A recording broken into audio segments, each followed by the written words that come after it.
This is video number 56 on your Firearms Defense channel. Now, in this video, I'm going to talk about something just a little bit different than what I've talked about so far.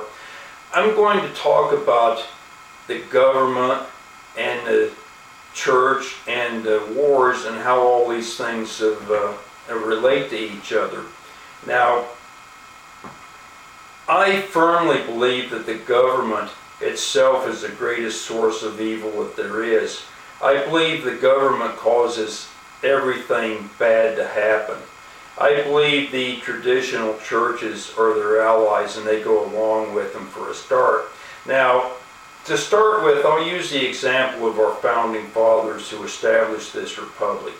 Now, they fought to gain their independence from the crown, of course, and I might add that they had an all-volunteer army, and these gentlemen were highly patriotic people, and they fought with great enthusiasm and won our independence, and then they established the Bill of Rights and the Declaration and all that.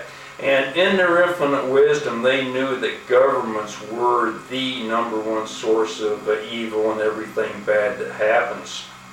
So that's why they established the Second Amendment, which gives us the right to keep and bear arms to secure our freedom against oppressive governments. Now, ever since that time, things have been going down the tubes, and a lot of bad things have happened since then, and they've all been responsible. The government has been responsible for all of them. The government's been responsible for the war of extermination that we waged against the American Indian. The government's been responsible. They were responsible for slavery. The individual landowners in the Deep South, there's no way they could have ever had slavery if the government hadn't sponsored it and aided and abetted it. We've had numerous wars ever since then that the government has been directly responsible for. The government was responsible for World War I and World War II, and the reason they were responsible for these wars was they were able to draft people into these wars and literally throw their lives away. Now, if the government hadn't had power to draft people into this war, they could have never waged these wars.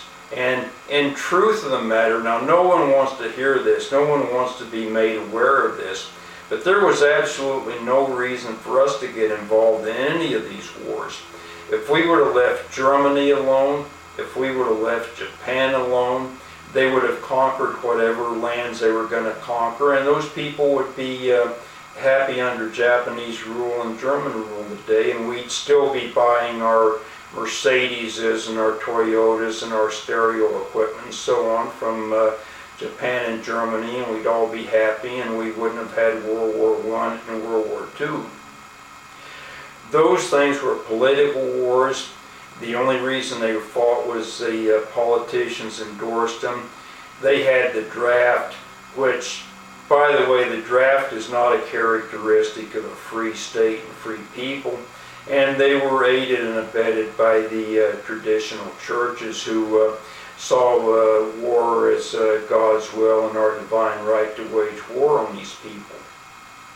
Now, consider, in World War II, there was a private named Eddie Slovik who was a conscientious objector, and the only thing he wanted to do was be with his family and work at a job and bring in a paycheck and take care of his family.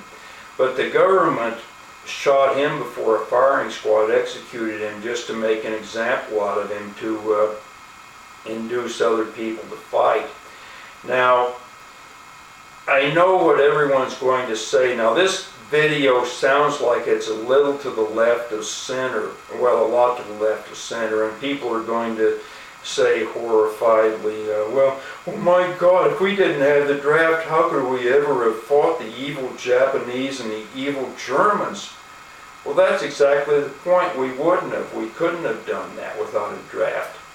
And the draft was a great evil in and of itself. Now, having said that, if we didn't have a draft, we would have a volunteer army that would be big enough to defend the United States and defend us against any of the enemies we need to be defended against. Now, another prime example is this Iraq war and this Afghanistan war that we're engaged in right now. There was absolutely no need whatsoever to send our troops over there. We're not going to accomplish anything. We're not going to give them people freedom. It just isn't going to work that way. Those people hate us with an absolute passion. We're never going to be able to do anything for them. If we think there are terrorists over there and those countries are harboring terrorists, that's what we have the hydrogen bomb for, and we have intercontinental ballistic missiles, and we just wipe them off the face of the earth, and that takes care of that problem, and that's the end of it.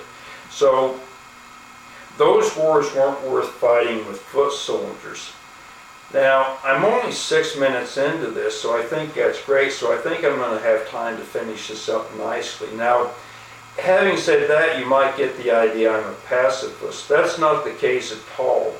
In fact, I think that there are two wars that are worth fighting, and I'll tell you what those two wars are. The first one is a war against your own government when they become totally oppressive and try to tax you for your total income, and or they go door to door to take away your firearms. Now, if they come door to door to take away your firearms and you want to defend and fight against that, that's a perfectly good use for your life. If you want to lay down your life defending your Second Amendment rights, that's a good use for it, and I would do it in a minute, and I would endorse that for anybody. The other thing is 100% taxation. We're going to come close to that with this new health program we've got. You've seen the results of it now. They're going to take away from Medicare. They're going to raise the taxes. They're going to do everything they can to cover the 30 million people or whatever that aren't covered. So they're going to take away a lot more of our income to do that. Now, that's a perfectly legitimate war to fight if you have to. Now, okay, that's the one war I consider legitimate. Now, the other war I consider legitimate is you're on the street, you're walking home, you're minding your own business, two guys jump on you, they're going to knife you and take your money and leave you for dead. That's a war.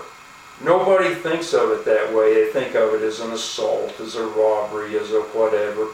That's a war, pure and simple. These people are trying to kill you. If you want to survive, you're going to have to kill them. So you need to develop skills and a means of defending yourself against this sort of a war. Now, this is a war waged by the predators against us, the citizens. Now, to the United States government's credit, in World War I and World War II, to their credit, they didn't draft women and children to fight in these wars. Now, the war against the predators is not that way. In the war against the predators, women and children are drafted to fight in that war. And if they can't handle it, if they can't fight in that war, they're going to be killed, and that's just about all there is to it. So those are the two wars that you have to be concerned about fighting, and those are the two wars that you have to be prepared to engage in if you need to. All of the other wars that we've had over the last centuries has just been church and government sponsored throwing away of people's lives, and that's just about all there is to it. And that concludes video number 56 here, and I'll see you on the next one.